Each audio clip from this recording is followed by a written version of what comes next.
दोस्तों, अब मैं आज आपको बताऊंगा कि डायबिटीज में खाने की फ्रीक्वेंसी क्या रहना चाहिए। कुछ लोग बोलते हैं कि एक टाइम खाना, दो टाइम खाना चाहिए। कुछ लोग बोलते हैं कि हर 2 घंटे पर खाना चाहिए। कुछ लोग बोलते हैं हर 4 घंटे पर खाना चाहिए। कुछ लोग बोलते हैं कि सिर्फ 3 मील्स लेना चाहिए। कुछ लोग बोलते हैं कि 3 मील्स के साथ 2 स्नैक्स भी लेना चाहिए। तो आइए हम देखते हैं साइंटिफिकली क्या होना चाहिए, और साइंटिफिकली और लॉजिकली क्या होना चाहिए। आइए हम देखते हैं। तो पहले हम लास्ट प्रीवियस वीडियो में मैंने इंसुलिन रेजिस्टेंस के बारे में बात की थी। अब देखते हैं इंसुलिन रेजिस्टेंस, थोड़ा रिकैप कर लेते हैं कि इंसुलिन रेजिस्टेंस है क्या। तो बेसिकली 90% केसेस में इंसुलिन रेजिस्टेंस होता है, और 10% केसेस में इंसुलिन की कमी होती है, इंसुलिन की डिफिशियंसी होती है।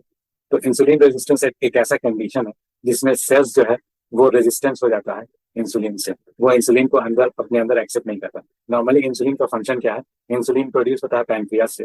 वो इंसुलिन करता क्या है कि जो हम खाना खाते हैं तो हमारे ब्लड में शुगर होता है, कार्बोहाइड्रेट से। तो वो शुगर वो इंसुलिन उठा के सेल्स में डाल देता है, जिससे हमको एनर्जी मिलती है। तो ये बेसिकली, अब देखें नॉर्मल सिनारियो, जब एक आदमी एक परफेक्ट है, उसको कोई प्रॉब्लम नहीं है, तो उस केस में क्या होगा? जैसे वो जो इंसुलिन जो है कैरियर है, वो कैरियर क्या करेगा कि ग्लूकोज को ब्लड से उठा के सेल्स में डाल देगा। तो देखते हैं ये एग्जाम्पल में, एक शुगर है और ये स्पून जो है कैरियर है। ठीक है, इस साइड ब्लड है, इस साइड सेल्स है। तो ये क्या करेगा, इंसुलिन जो है इसको, जो कैरियर है इस पिक्चर में, ये यहाँ से उठा के इसको यहाँ पे डाल देगा और वापस। इसी तरह से over a period of time, जब हम बहुत ज्यादा इंटेक कार्बोहाइड्रेट का, शुगर का, Coke, Pepsi, burger, pizza, macaroni, noodles, Maggi, सारा चीज बहुत ज्यादा कर देंगे, तो धीरे धीरे बॉडी में बहुत ज्यादा ब्लड हो जाएगा, शुगर, बहुत ज्यादा शुगर जनरेट होगा। और ज्यादा शुगर होगा तो उसको ये करने के लिए पैनक्रियास जो है ज्यादा इंसुलिन क्रिएट करेगा। तो जब ब्लड ज्यादा होगा, इंसुलिन ज्यादा होगा, तो इस केस में भी इंसुलिन क्या करेगा कि वो चाहेगा कि सारे को सेल्स के अंदर डालें। लेकिन अब क्या होगा कि जब ऑलरेडी सेल्स के अंदर बहुत सारा ग्लूकोज भरा हुआ है, तो वो रेजिस्टेंस क्रिएट करेगा, बोलेगा कि नहीं अब नहीं चाहिए, नको होना मेरे को, अब बस रुक जाओ, मेरे को नको होना, और ज्यादा हमको नहीं चाहिए। तो यहाँ पे ये लॉक लगा देगा कि नहीं, हम नहीं एक्सेप्ट करेंगे कोई भी ग्लूकोज को अपने अंदर। और लॉक फर्दर, फिर हम लोग जबरदस्ती उसको, फिर इंसुलिन की दवा लेके फिर जबरदस्ती करेंगे, तो फिर वो ये लॉक तोड़ के वो सारा सेल्स में पहुंचा देगा। लेकिन उसके बाद क्या होगा कि इंसुलिन रेजिस्टेंस और बढ़ जाएगा।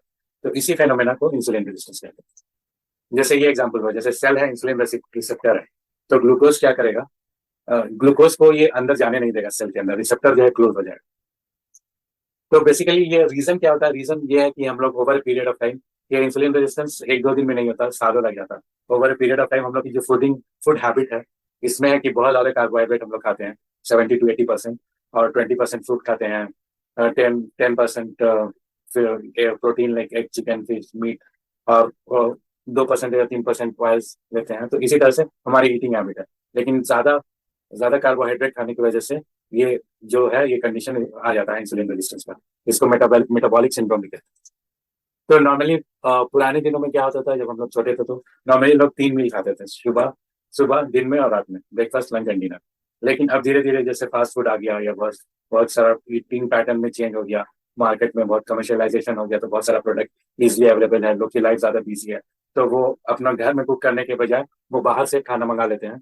और ईटिंग पैटर्न पूरा चेंज हो गया। तीन तो मेन था ही, प्लस स्नैक्स बीच बीच में ऐड हो गया, जिसकी वजह से वो बहुत सारा लोग बर्गर खा लेते हैं बीच में, शाम में पिज्जा खा लेते हैं, मैगी खा लेते हैं, ब्रेड, बटर, जैम, ये सारा खाते खाते ये पूरा मामला गड़बड़ हो जाता है। तो ये अभी का ईटिंग पैटर्न है। तो ये जितना ज्यादा ईटिंग पैटर्न रहेगा, उतना डिक्रीज इंक्रीज करेगा इंसुलिन, और जितना कम रहेगा उतना इंसुलिन डिक्रीज करेगा। तो जो पैनक्रियाज है, पैनक्रियाज बेसिकली जो इंसुलिन बनाती बनाती है, वो पल्सेटिंग मोड में, भाग भाग, जैसे पहली बार खाया उसके 5 मिनट बाद पैनक्रियाज इंसुलिन प्रोड्यूस होगी, भाग से इतना सारा खून ले लेगी। उसके बाद फिर अगले बार जब खाते हैं तो उससे कम जाएगा, फिर अगले बार खाएंगे तो उससे कम जाएगा। तो इसी तरह से ये साइकिल होता है। इसलिए अगर खाने की फ्रीक्वेंसी कम रहेगी, जैसे हम दिन भर में 3 ही मील ले रहे हैं, तो पैनक्रियाज के पास ज्यादा स्टोरेज रहेगा इंसुलिन का, और वो एक साथ ज्यादा इंसुलिन निकालेगी, जिससे कि वो हमारे बॉडी में इंसुलिन की कमी नहीं रहेगी, और इंसुलिन ज्यादा रहेगा तो वो सेल्स के अंदर पुश कर देगा। तो ये धीरे धीरे ये पुश हो जाता है।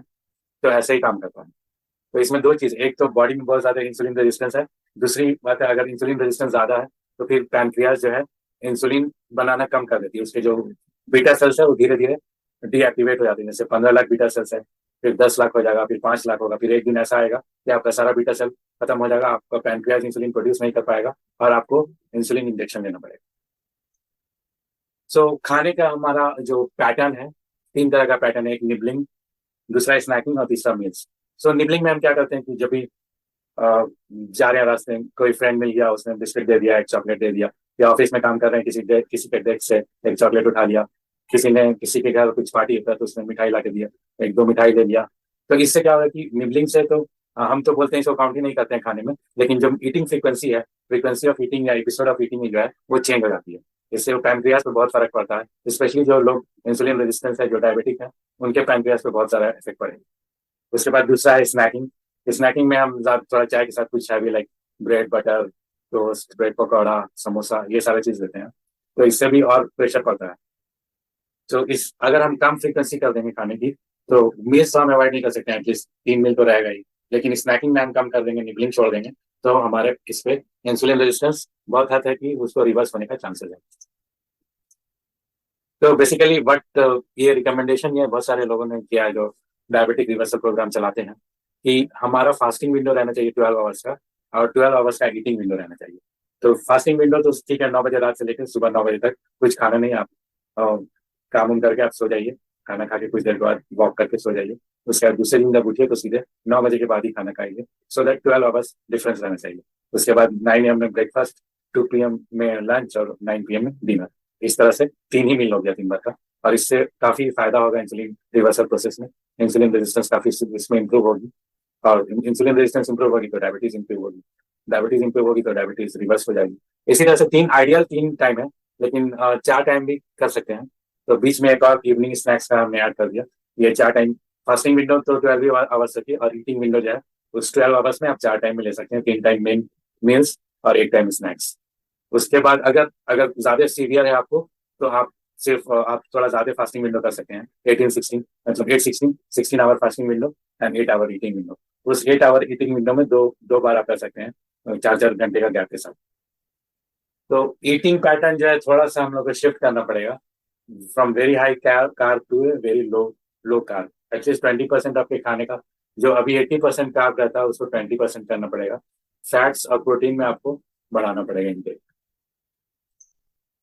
तो ये देखिए कि दो कंडीशन है जब आप इंसुलिन सेंसिटिव है और इंसुलिन रेजिस्टेंस। तो इंसुलिन सेंसिटिव में सिंपल है कि आपने खाने का में आप इनटेक कम है, ज्यादा क्यों नहीं है, तो सेल्स जो है रेजिस्टेंट नहीं है, आराम से आपका सेल एक्सेप्ट कर रहा है इंसुलिन, आपके ब्लड में बराबर ग्लूकोज जा रहा है, उससे आपको एनर्जी मिल रही है, आप परफेक्टली अपना सारा काम अच्छे से कर रहे हैं, आप नॉर्मल है। अगर बहुत ज्यादा इंसुलिन रहेगा तो फिर वैसे इंसुलिन रेजिस्टेंस की पोजीशन आ जाएगी। जैसे एक नॉर्मल एग्जांपल, जैसे ट्रेन ले सकते हैं, ट्रेन सारी फुल है, तो उसके ऊपर से भी जबरदस्ती आप उसके अंदर पैसेंजर डाल रहे हैं, इसका मतलब ऑलरेडी भरा हुआ है ग्लूकोज, ग्लूकोज भरा हुआ है ट्रेन के अंदर, लेकिन फिर भी आप पैसेंजर डाल रहे हैं, इसका मतलब वो और एक्सेप्ट नहीं करेगा, क्योंकि सेम वे कि वो रेजिस्टेंट हो गया, फिर उसको जरूरत नहीं है अभी। So this comes to end of my video. So please like and subscribe my channel. And if you have any question, please let me know. Thank you very much.